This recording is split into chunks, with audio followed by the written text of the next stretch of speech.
नमस्कार बच्चों। कैसे हैं आप? आशा करता हूँ स्वस्थ होगे, मस्त होगे। मेरे प्यारे बच्चों, आज हम यहाँ पर इस वीडियो से कक्षा 11वीं का जो गणित है उसे पढ़ना स्टार्ट करेंगे।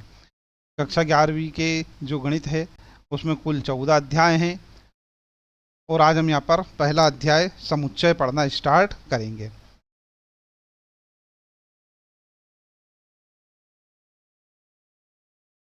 समुच्चयों को अंग्रेजी में सेट्स भी कहा जाता है। ये वाला जो पार्ट है आपकी भूमिका का और इंट्रोडक्शन वाला पार्ट होने वाला है।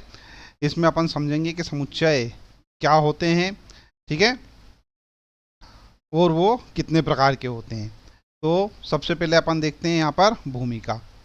देखो बच्चों, समुच्चय की परिकल्पना। अब समुच्चय की परिकल्पना क्या है हमारे पास? आधुनिक गणित में समुच्चय की अवधारणा बहुत महत्वपूर्ण है। क्यों महत्वपूर्ण है? क्योंकि जो समुच्चय है वो गणित की लगभग सभी शाखाओं में उपयोग होता है। ठीक है, कैसे उपयोग होता है आगे जो पाठ पढ़ेंगे, आगे जो अपन लेसन पढ़ेंगे, अध्याय पढ़ेंगे, उसमें समझ में आ जाएगा।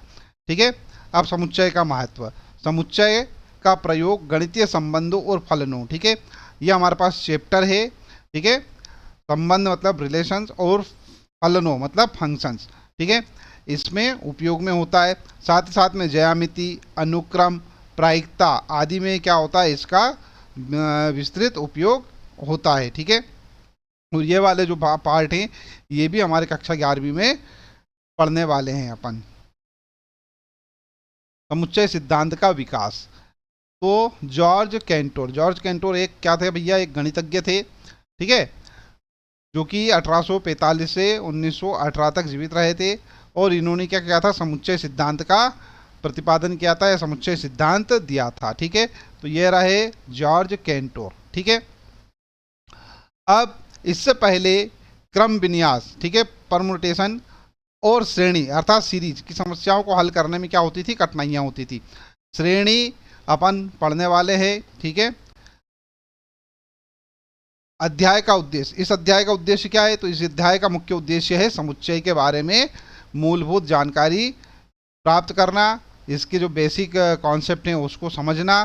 ठीक है,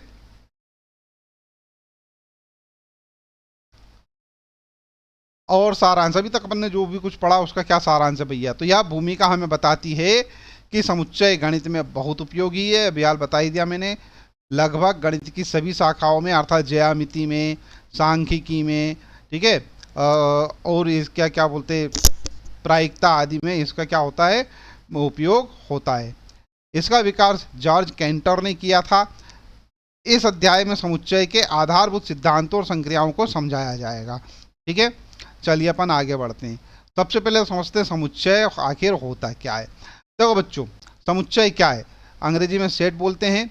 एक सुव्यवस्थित वस्तुओं का ऐसा समूह होता है जिसमें प्रत्येक वस्तु, ठीक है, तत्व वस्तु अर्थात इसमें जो समुच्चयों में जो वस्तुएं आती हैं उनको तत्व भी कहा जाता है और कभी कभी अवयव भी कहा जाता है।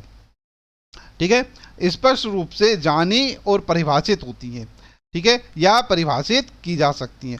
अर्थात कहने का तात्पर्य है कि समुच्चय जो है वो वस्तुओं का या कुछ तत्वों का या कुछ चीज़ों का क्या होता है भैया? एक समूह होता है। और यह समूह क्या होता है? सुव्यवस्थित समूह होता है। ठीक है, जिसके बारे में हमें स्पष्ट जानकारी होती है, जिसकी जो भी अवयव होते हैं या जो भी वस्तुएं होती हैं या जो भी तत्व होते हैं इसके अंदर, उनके बारे में हमें क्या होती है? स्पष्ट जानकारी होती है। मुख्य बिंदु समुच्चय को, ठीक है, मझोले कोष्ठक, ये मझोला कोष्ठक है हमारे पास, ठीक है, के अंदर लिखा जाता है। अभी कैसे लिखते हैं अपन आगे वाले भाग में देखेंगे। प्रत्येक वस्तु या तत्व या अवयव केवल एक बार लिखा जाता है। अगर मान लो कि कोई समूह है, उस समूह में अगर मान लो कोई सा तत्व जो है या कोई वस्तु जो है वो 4 बार या 5 बार आ रही है या 2 बार आ रही है, हम क्या करेंगे? उसको सिर्फ एक ही बार लिखेंगे। ठीक है, आगे समझेंगे अपन किस प्रकार से उसको करेंगे।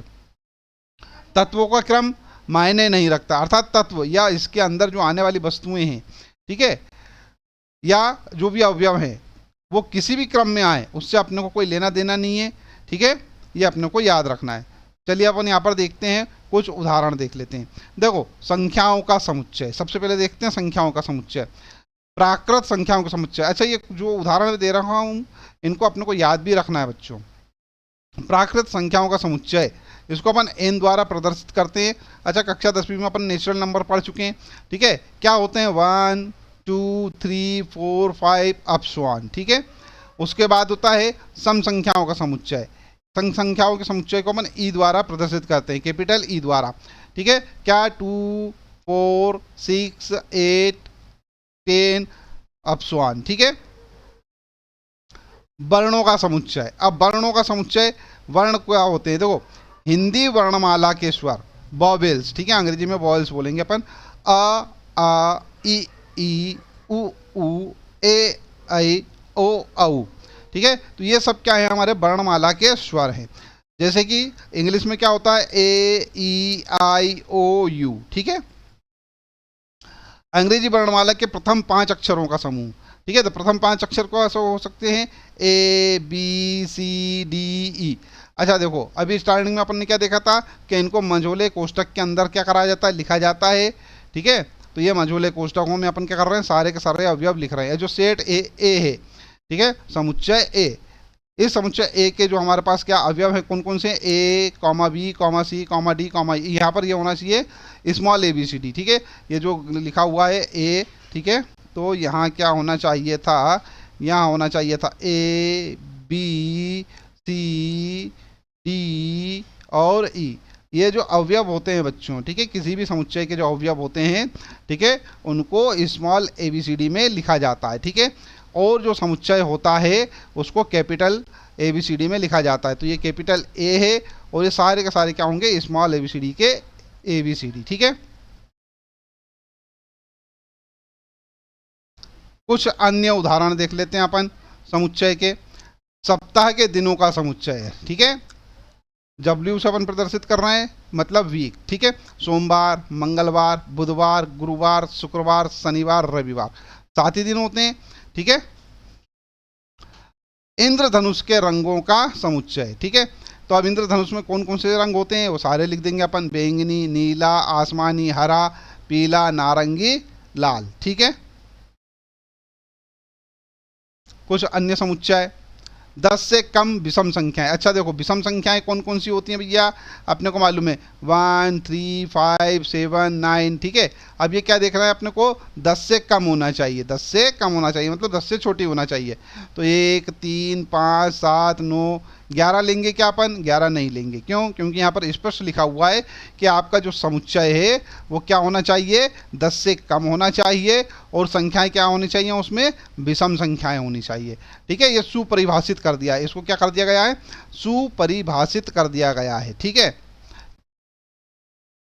भारत की नदियां। अब भारत की नदियों का समुच्चय, भारत की नदियों के नाम अपने को अच्छे से मालूम है। गंगा, यमुना, जमुना, ब्रह्मपुत्र, नर्मदा, कावेरी, ठीक है ना, गोदावरी आदि। ये भी लिख सकते हो आप चाहो तो इसमें।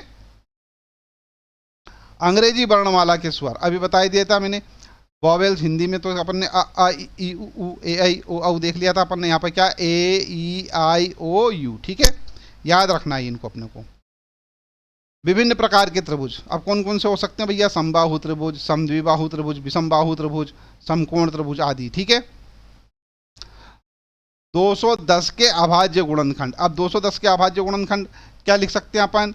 देखो, ये हमारे पास है 210, इसके अभाज्य गुणनखंड कर लो, क्या होंगे? 2 एकम 2, ठीक है, ये 0, 2 पंजे 10, 2 से जाएगा क्या भाग? अब 2 से नहीं जाएगा, 3 से जा सकता है क्या? जा सकता है। 3 पंजे 3 तिया 9, 3 पंजे 15। अब 3 से जाएगा क्या? अब 3 से नहीं जाएगा। अब कैसे जा सकता है? 5 से जा सकता है। तो ये क्या हो जाएगा? 5 7 35, ठीक है। अब कैसे जाएगा? 7 से जाएगा, 7 एकम 7। तो क्या आ रहा है? 2 3 5 7, ठीक है। तो ये जो 210 है इसके अभाज्य गुणनखंड क्या है? 2 3 5 7। अपन ने कक्षा 10वीं में पढ़ ही लिया अभाज्य गुणनखंड निकालना, ठीक है।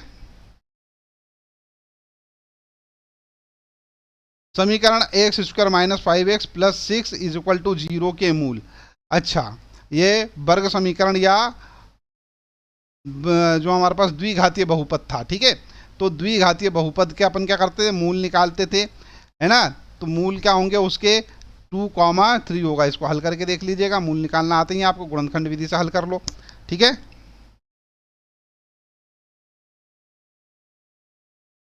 अब यहाँ पर देखेंगे अपन कुछ मुख्य प्रकार के समुच्चय। तो प्राकृत संख्याओं का समुच्चय अभी हाल देख ही लिया अपन ने। पूर्णांकों का समुच्चय, पूर्णांकों के समुच्चय को z से प्रदर्शित करते हैं अपन, ठीक है। क्या होंगे, -3, -2, -1, 0, 1, 2, 3, ठीक है।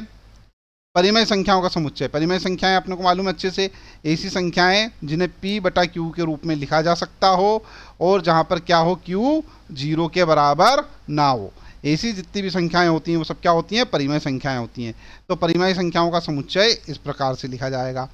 अपरिमेय संख्याओं का समुच्चय, ठीक है, q क्या है, √2 पाई, e एटसेट्रा, ठीक है। वास्तविक संख्याओं का समुच्चय, अब सभी परिमेय व अपरिमेय संख्याएं अपने को मालूम है। वास्तविक संख्याएं कौन सी होती हैं, सारी संख्याएं, कौन सी, परिमेय संख्याएं और अपरिमेय संख्याएं, दोनों को मिला दिया जाए तो क्या बन जाती हैं, वास्तविक संख्याएं बन जाती हैं। तो वास्तविक संख्याओं का समुच्चय। धनात्मक पूर्णांकों का समुच्चय, ठीक है, z उस पर प्लस लगा देंगे ऊपर, 1, 2, 3, 4, 5। ऋणात्मक पूर्णांकों का समुच्चय क्या हो जाएगा, -1, -2, -3, ठीक है। अब यहाँ पर थोड़े बहुत अपन क्या करते हैं, कुछ प्रश्न जो हैं उनको ले लेते हैं, उससे अपने को थोड़ा समझ में आएगा। तो देखो बच्चों, भारत के सभी बुद्धिमान लोग, ये समुच्चय है या नहीं है अपने को बताना है। यहाँ पर ये लिखा है ना, कौन सा समूह समुच्चय कहलाएगा, हाँ या नहीं में उत्तर देना है। तो भारत के सभी बुद्धिमान लोग, ठीक है, इनका समुच्चय, ये समुच्चय है कि नहीं, ये वाला भाग, ये भैया समुच्चय नहीं है। नहीं है, क्यों नहीं है, क्योंकि अब यहाँ पर बुद्धिमत्ता जो है, ठीक है, यह प्रत्येक व्यक्ति के लिए अलग अलग स्तर की होती है, ठीक है। कोई जो होता है वो क्रिकेट में कोई अच्छा काम कर रहा है तो उसको बुद्धिमान मानता है, कोई अच्छा कविता लिखता है, ठीक है, तो उसको बुद्धिमान मान लेता है, कोई गणित का काम अच्छा करता है तो उसको बुद्धिमान मान लेता है। मतलब सबके लिए क्या होता है, जो बुद्धिमत्ता जो है वो क्या होती है, अलग अलग होती है। तो ये सुपरिभाषित नहीं है, है ना। जैसे अगर मान लो राजेश को क्या काम है, राजेश को गणित अच्छा लगता है, तो अगर कोई गणित का आदमी गणित का कोई सवाल हल करेगा तो वो व्यक्ति उसको क्या लगेगा, बुद्धिमान लगेगा, ठीक है। लेकिन वहीं कोई राजेश मान लो, ब्रजेश मान लो, ठीक है, उसको क्या होता है, कविताएं लिखना अच्छी लगती है, तो उसके लिए कविता वाला जो आदमी होगा वो क्या होगा, बुद्धिमान होगा। तो प्रत्येक व्यक्ति के लिए अलग अलग मान इसके होंगे, ठीक है। अर्थात क्या है कि बुद्धिमान की जो परिभाषा है वो प्रत्येक व्यक्ति के लिए क्या होगी, अलग अलग होगी। इसलिए जो भारत के सभी बुद्धिमान लोग जो हैं वो एक समुच्चय नहीं होगा, ठीक है। आगे बढ़ते हैं अपन।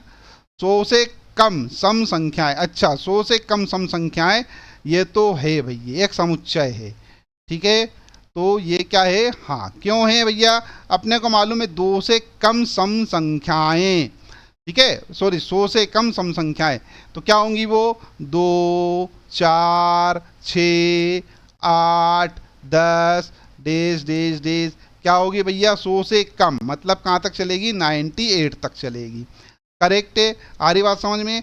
अब ये किसी भी व्यक्ति से पूछ लो, जो भी पढ़ा लिखा होगा व्यक्ति, जिसने कक्षा 10वीं पास कर रखी होगी, हर व्यक्ति के लिए ये जो संख्याओं का क्रम है, ठीक है, ये क्या है, जो संख्याएं हैं वो यही बताएगा आपको। क्या बताएगा, 2, 4, 6, 8, 10, ठीक है। वो आपको कोई दूसरी संख्या नहीं बता सकता, जैसे 1, 3, 5, 7, 6, 10, मतलब इसी प्रकार से कुछ संख्याएं नहीं बताएगा। वो केवल क्या बताएगा, उसके लिए किसी से भी पूछो जिसने कक्षा 10वीं पास करी होगी, वो सिर्फ एक ही उदाहरण उत्तर देगा। क्या देगा, 2, 4, 6, 8, मतलब ये व्यक्तियों से व्यक्ति के लिए बदलता नहीं है। ये मान सभी के लिए क्या है, ये सुपरिभाषित है, अच्छे से परिभाषित है। दुनिया की सभी सुंदर नदियां, अब देखो बच्चों नदियां बहुत सारे लोगों के लिए, कोई किसी के लिए गंगा नदी सुंदर होगी, किसी के लिए नर्मदा नदी सुंदर होगी। जैसे मध्य प्रदेश में कोई रह रहा है, शिप्रा या ओंकारेश्वर के पास रह रहा है ना, या जबलपुर में रह रहा है, तो क्या बोलेगा, नहीं भैया नर्मदा ज़्यादा सुंदर है, ठीक है। और कोई इलाहाबाद में रहता होगा तो उसके लिए क्या बोलेगा वो, कि मेरे को गंगा अच्छी लगती है तो गंगा सुंदर है ना। मतलब अलग अलग व्यक्तियों के लिए जो नदियां हैं, अलग अलग नदियां, वो क्या होंगी, अलग अलग सुंदर होंगी, ठीक है। तो ये जो मान है ये भी क्या होता है, अलग अलग व्यक्तियों के लिए अलग अलग हो सकता है, मतलब बदलता रहता है। एक व्यक्ति से दूसरे व्यक्ति तक जाते जाते ये मान क्या हो सकते हैं, बदल सकते हैं, ठीक है।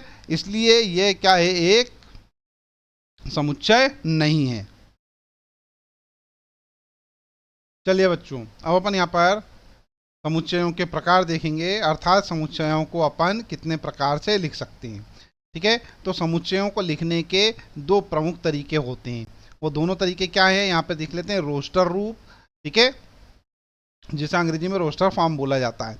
वर्णनात्मक रूप, सेट बिल्डर फॉर्म, ठीक है, इसे समुच्चय निर्माण रूप भी कहा जाता है। ठीक है, सबसे पहले अपन एक काम करते हैं, यहाँ पे देख लेते हैं रोस्टर रूप, रोस्टर फॉर्म या सूची रूप क्या होता है। देखो बच्चों, इस रूप में अपन क्या करते हैं, समुच्चयों को, सभी तत्वों को, ठीक है, समुच्चय के जितने भी तत्व होते हैं, ठीक है, अर्थात उसके जितने भी एलिमेंट होंगे, तत्व होंगे, अवयव होंगे, उन सभी को क्या करते हैं अपन, मझोले कोष्टक के अंदर अल्पविराम, अल्पविराम अर्थात क्या, कॉमा के द्वारा अपन क्या करते हैं, अलग अलग करके लिख देते हैं। ठीक है, जैसे उदाहरण अपन देख लेते हैं, प्राकृत संख्याओं का समुच्चय। अब प्राकृत संख्याएं क्या होती हैं, जिसको अपन एन से प्रदर्शित करते हैं। ठीक है, क्या होती है प्राकृत संख्याएं, 1, 2, 3, 4, 5, 6, डेश डेश डेश। ठीक है, तो ये होता है हमारे पास क्या, रोस्टर रूप, जिसमें अपन क्या करते हैं, एक ब्रैकेट लिखते हैं, कौन सा, मंझोला ब्रैकेट लगाते हैं, उस ब्रैकेट के अंदर अपन क्या करते हैं, अवयवों को लिख देते हैं। ठीक है, या वस्तुओं को लिख देते हैं, या एलिमेंट लिख लेते हैं। तो अभी जो हमारे पास प्राकृत संख्या है, प्राकृत संख्या के एलिमेंट कौन कौन से हैं भैया, प्राकृत संख्याओं के एलिमेंट जो होते हैं 1, 2, 3, 4, 5, ये सब लिख दिया, और इनको क्या करा, कॉमा से सेपरेट कर दिया, कॉमा से अलग अलग कर दिया। एक और एग्जाम्पल ले लेते हैं, सप्ताह के दिनों का समुच्चय। ठीक है, सप्ताह के दिन कौन कौन से होते हैं, सोमवार, मंगलवार, बुधवार, गुरुवार, शुक्रवार, शनिवार, रविवार, इन सभी को अपन ने लिखा। ठीक है, कॉमा के द्वारा क्या करते गए अपन, इनको पृथक पृथक करते गए। 10 से कम सम संख्याओं का समुच्चय। अब अपने को मालूम है अच्छे से सम संख्याएं क्या होती हैं, 2, 4, 6, 8, 10, 12, 14। ठीक है, लेकिन अपने को यहाँ पे क्या बोल रखा है कि 10 से कम लेना है। ठीक है, 10 से कम होना चाहिए, तो अपन क्या संख्या बन जाएंगी 10 से कम, 2, 4, 6, 8। इन सबको अपन क्या करेंगे, मझोले कोष्टक के अंदर क्या करेंगे, बंद कर देंगे, और सभी के बीच में क्या लगा देंगे, कॉमा लगा देंगे। करेक्ट है, आ रही बात समझ में। तो ये इस प्रकार से ये समुच्चय बन जाते हैं। ठीक है, अब ये रोस्टर फॉर्म हो गया। अब अपन यहाँ पर देखते हैं क्या, समुच्चय निर्माण रूप, सेट बिल्डर फॉर्म या वर्णनात्मक रूप। ठीक है, अब इस रूप में क्या होता है बच्चों, ध्यान दो, इस रूप में समुच्चय के तत्वों को सामान्य नियम या गुण द्वारा दर्शाया जाता है, ताकि यह स्पष्ट हो कि कौन कौन से तत्व इसमें शामिल होंगे। ठीक है, इसको थोड़ा सा अपन ध्यान से समझेंगे, उदाहरण दे लेते हैं अपन एक दो, उससे आपको अच्छे से समझ में आ जाएगा। सीधी सीधी सी बात है, इसमें क्या बताया जाता है, इसमें लिखने की बजाय संख्यों के या अवयवों को बता लिखने अवयव सीधे सीधे नहीं बताए जाते हैं, अपने को थोड़ा घुमा फिरा के इसमें बताया जाता है कि अवयव तो हैं इसमें, लेकिन अवयव जो हैं वो किस प्रकार के होंगे और कैसे होंगे। ठीक है, और इसको लिखने का तरीका क्या है वो भी यहाँ पर अपन देख लेते हैं। देखो, सामान्य रूप में ए हमारे पास क्या है, कोई समुच्चय है। ठीक है, जहाँ क्या है, ए क्या है हमारे पास, एक्स का कोई समुच्चय है, मतलब एक्स, बहुत सारे एक्स हैं इसमें। एक्स क्या हो सकता है, एक्स कोई भी नंबर हो सकता है, कोई भी अवयव हो सकता है। ठीक है, जो कि इस प्रकार होता है कि वह दिए गए नियम या शर्तों को क्या करता हो, पूरा करता हो। ठीक है, आ रही बात समझ में। अब इसको अपन कैसे पढ़ेंगे, ए ऐसा समुच्चय है जिसमें एक्स वे सभी तत्व हैं जो दी गई शर्त को पूरा करते हैं। उदाहरण ले लेंगे अपन, देखो यहाँ पर एक उदाहरण लेते हैं, 10 से कम सम संख्याओं का समुच्चय। अब 10 से कम सम संख्याएं क्या होती हैं, अपने को अच्छे से मालूम है। 10 से कम सम संख्याएं क्या होती हैं भैया, 10 से कम सम संख्याएं होती हैं 2, 4, 6, 8। एक तो तरीका ये हो गया लिखने का, ये तो हो गया रोस्टर फॉर्म। अब अपने को समुच्चय निर्माण रूप में लिखना है इसको, तो कैसे लिखेंगे, यहाँ पर ई मतलब क्या है हमारे पास, इवन नंबर का समुच्चय। ठीक है, बराबर एक्स इस प्रकार है कि एक्स जो है यहाँ पे डंडी के बजाय यहाँ पर क्या होना चाहिए, सच दैट। ठीक है, ये इस प्रकार से निशान लगेंगे, सच दैट एक्स क्या है, ई जो है इसको क्या पढ़ेंगे, ई एक्स का समुच्चय है, जहाँ एक्स एक सम संख्या है और एक्स जो है वो क्या है, 10 से छोटा है। देखो 10 से बड़ा नहीं हो सकता है। दूसरी बात, 2, 4, 6, 8 ये क्या है, सम संख्या है। तो अपन क्या लिख देते हैं कि ई एक्स का एक ऐसा समुच्चय है जहां ये वाला जो, इसको अपन क्या पढ़ेंगे, जहां x एक सम संख्या है और ये संख्या जो है वो क्या है भैया, 10 से छोटी है।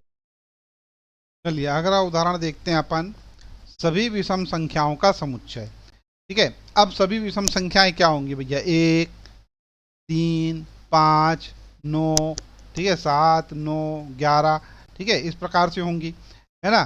तो ये हमारे पास होती हैं विषम संख्याएं, 1, 3, 5, 7, 9 डैश डैश डैश, है ना। अब इनको किस प्रकार से लिख सकते हैं, या लिखेंगे अपन कि क्या, ओ मतलब क्या, ऑड नंबर, ठीक है।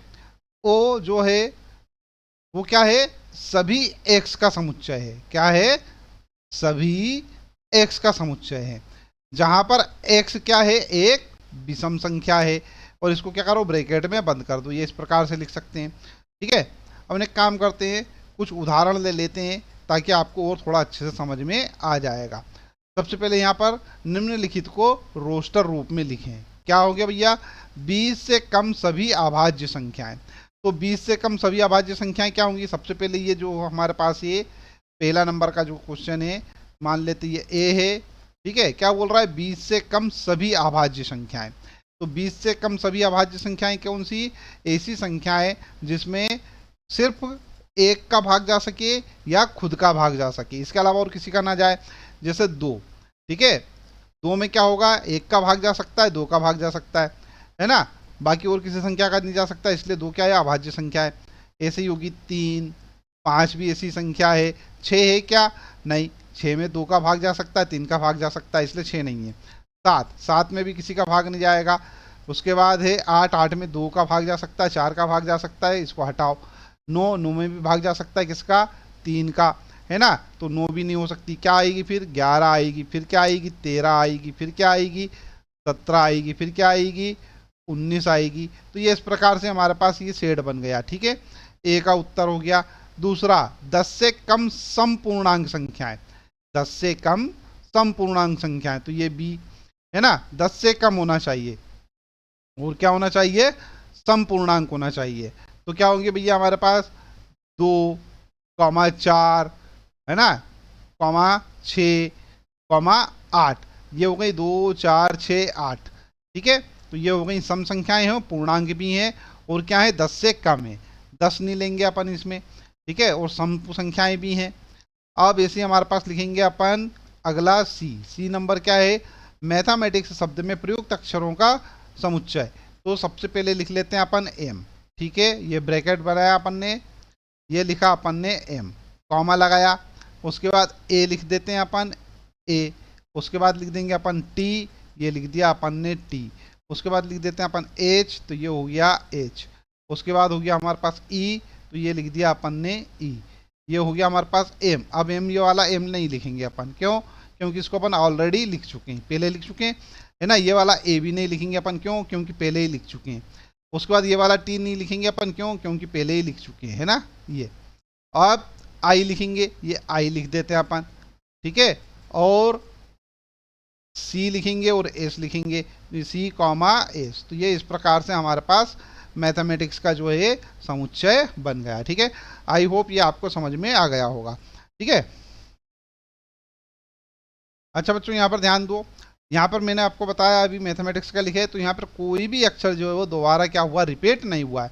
साथ ही साथ में एक चीज़ और बताई थी मैंने आपको, क्या बोला था मैंने, कि इनका क्रम कुछ भी हो, जरूरी नहीं है कि भैया ए आगे लिखना है अपने को, ए, उसके बाद बी, सी लिखेंगे, फिर डी, मतलब इस प्रकार से कोई भी क्रम, जो क्रम से अपने को कोई लेना देना नहीं। अपने को तो ये देखना है कि अगर किसी शब्द का समुच्चय अगर बनाया जा रहा है तो उस शब्द में से सारे अक्षर लिखना है अपने को, लेकिन रिपीट एक को भी नहीं करना है। ठीक है, और आपकी परीक्षा में 1 नंबर का क्वेश्चन आ ही जाता है, मैथमेटिक्स का लिख दो, स्कूल का लिख दो, है ना, बोल देंगे भैया ACHOOL, स्कूल का समुच्चय लिखिए, क्या हो जाएगा समुच्चय, सपोज मान लेते ये हो गया डी। ठीक है, तो क्या आएगा, एस आएगा, सी आएगा, एच आएगा, ओ आएगा, एल आएगा। अब ये ओ यहाँ पर 2 बार है, लेकिन अपन तो क्या लिख रहे हैं, एक ही बार लिख रहे हैं।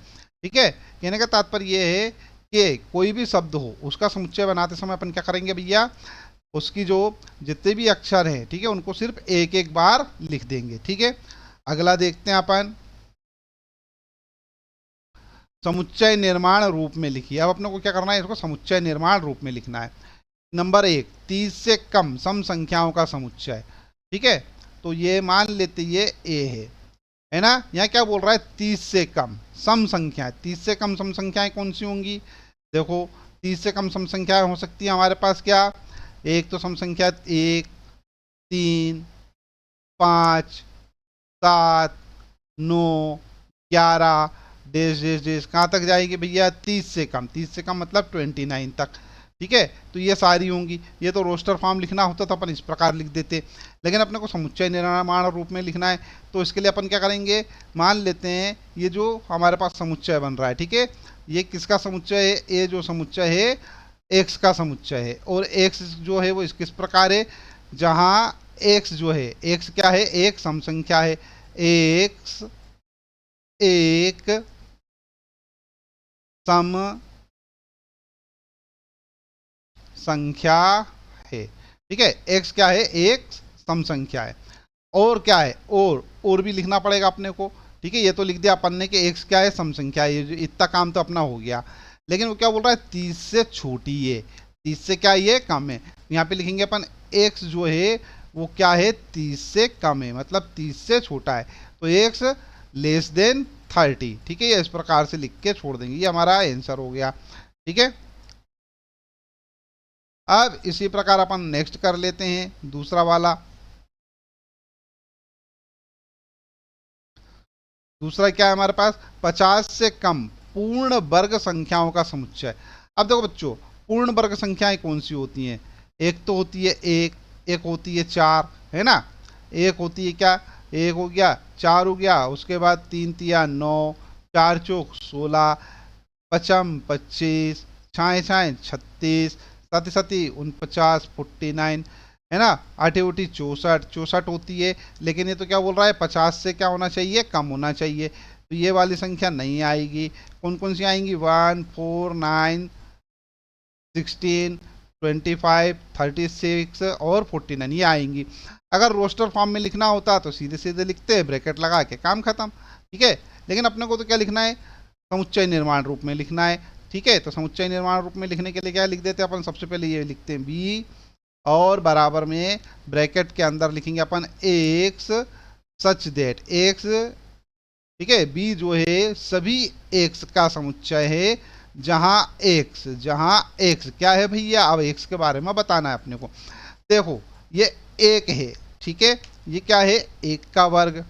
ये 4 है, ये 4 क्या है, 2 का वर्ग। ये 9 है, ये क्या है, 3 का वर्ग। ये 16 है, ये क्या है, 4 का वर्ग। ये 25 है, ये क्या है, 5 का वर्ग। तो इसी प्रकार से ये 6 का वर्ग, और ये 49 क्या है, 7 का वर्ग। ठीक है, तो अपने को एक चीज समझ में आ रही है कि ये सारे की सारी संख्याएं जो है वर्ग हैं, किसके वर्ग हैं, नेचुरल नंबर के। ठीक है, प्राकृत संख्याओं के, है ना। ठीक है, 1, 2, 3, 4, 5, 6, 7, ये क्या है भैया, ये प्राकृत संख्याएं। तो अपन यहाँ पे लिख देते हैं x जो है वो इस प्रकार है कि x बराबर है किसके, प्राकृत संख्याओं के वर्ग के। तो प्राकृत संख्या क्या, 1। ठीक है, यहाँ पर अपन n लिख देते हैं। ठीक है, जहां लिखेंगे अपन, जहां n क्या है, n जो है वो बिलोंग्स करता है किससे, प्राकृत संख्या से, n से क्या करता है, बिलोंग करता है, मतलब n का पार्ट है। ठीक है, n मतलब बड़ी संख्या, प्राकृत संख्या। ठीक है, और अच्छा बताओ और क्या हो रहा है, और भी लिखना पड़ेगा अपने को, क्योंकि x के बारे में भी तो बताना है अपने को। x जो है, ठीक है, वो क्या है, 50 से छोटा है, तो यहाँ पे लिख देते हैं अपन x 50 से छोटा है। ठीक है, ये इस प्रकार हो गया, है ना। अगला देख लेते हैं, नेक्स्ट हमारे पास है 10 से कम विषम संख्याओं का समुच्चय। तो बहुत ही आसान है ये, तो ये c लिख देते हैं अपन। यहाँ क्या लिखेंगे, x का समुच्चय है, c जो है वो x का समुच्चय है, जहां x क्या है, विषम संख्या है, जहां x विषम संख्या है। और क्या है, x जो है वो 10 से छोटा है, यहाँ पे लिख देते हैं अपन और x 10 से छोटा। ठीक है, तो ये इस प्रकार से अपन ने क्या करा, समुच्चय निर्माण रूप भी यहाँ पर लिख लिए। ठीक है, तो मैं समझता हूँ कि इतना वाला जो चैप्टर, इतना वाला जो भाग मैंने आपको समझाया अच्छे से समझ में आ गया होगा। चलिए अपन आगे बढ़ते हैं। अब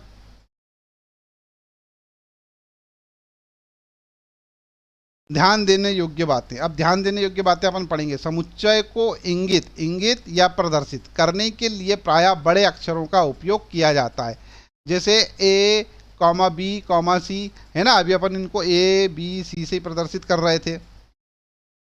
समुच्चय को रोस्टर रूप में लिखते समय किसी भी अवयव को दोहराया नहीं जाता। मैंने बता ही दिया था, जैसे स्कूल और एक मैथमेटिक्स का उदाहरण अपन ने लिया था। उदाहरण ले लेते हैं स्कूल, चलो एक बार और आ गया। शब्द को के अक्षरों का समूह SCHOL होगा, करेक्ट है। समुच्चय में दिए गए सभी तत्व स्पष्ट रूप से परिभाषित होने चाहिए, तो मैंने शुरू में ही बता दिया था आपको, है ना।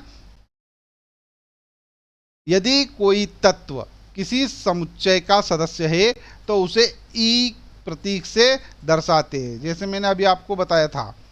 तो उदाहरण देख लेते हैं। यदि ए जो है वो बी का क्या है, कोई अवयव है, मतलब बी का कोई सदस्य है, तो ए बिलोंग्स टू बी लिखा जाएगा। ए बी का अवयव है, इसको इस प्रकार लिखा जाएगा। उदाहरण ले लेते हैं। ए मान लेते हैं हमारे पास क्या है, कोई समुच्चय है। इसमें अगर मान लो क्या है, एक संख्या दे रखी है 1 2 3 4, ये इस प्रकार से संख्याएं दे रखी हैं, करेक्ट है। तो अपन क्या लिख सकते हैं, एक जो है वो ए का अवयव है, ये एक जो है इस ए का अवयव है ना। यहाँ अपन क्या लिख सकते हैं, 2 जो है वो ए का अवयव है, ठीक है। अपन लिख सकते हैं 3 जो है वो ए का अवयव है, ठीक है। ये इस प्रकार से लिख सकते हैं अपन। यदि कोई तत्व किसी समुच्चय का सदस्य नहीं है तो उसे ई नॉट बिलोंग्स टू लिखेंगे, ये बिलोंग्स टू लिखेंगे ना, नॉट बिलोंग। क्या करेंगे अपन, ये एप्सिलॉन का साइन बनाएंगे और उसको क्या कर देंगे, क्रॉस कर देंगे। एप्सिलॉन का साइन है बच्चों, ठीक है, और इसको क्या कर देंगे, क्रॉस कर देंगे, ठीक है। उदाहरण देख लेते हैं अपन। जैसे यहाँ पर देखो, यहाँ है हमारे पास 5 ए में है क्या, नहीं है, तो इसको अपन क्या लिखेंगे, 5 इज नॉट बिलोंग्स टू ए, ठीक है। 5 जो है वो ए में शामिल नहीं है। उदाहरण, यदि बी कॉमा ए का अवयव नहीं है,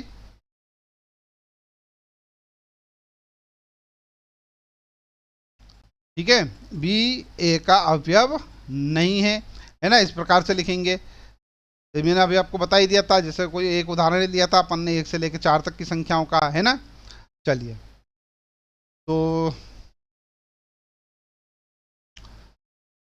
बच्चों आशा करता हूं मैं कि यह जो वीडियो है यह आपको अच्छा लगा होगा, समझ में आया होगा, ठीक है। अब हम आगे क्या करेंगे, कुछ उदाहरणों को हल करेंगे अगले वीडियो में, ठीक है। तो मेरे साथ इस चैनल पर बने रहिए।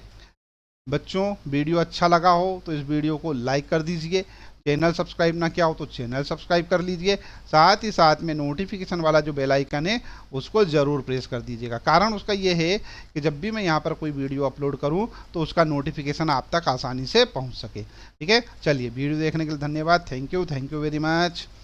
बच्चों इस वीडियो को अपने फ्रेंड्स के साथ ज़रूर शेयर कीजिएगा जो क्लास 11th में स्टडी कर रहे हैं, ठीक है, और उनका सब्जेक्ट मैथमेटिक्स है। चलिए अपन वापस से मिलेंगे अगली क्लास में।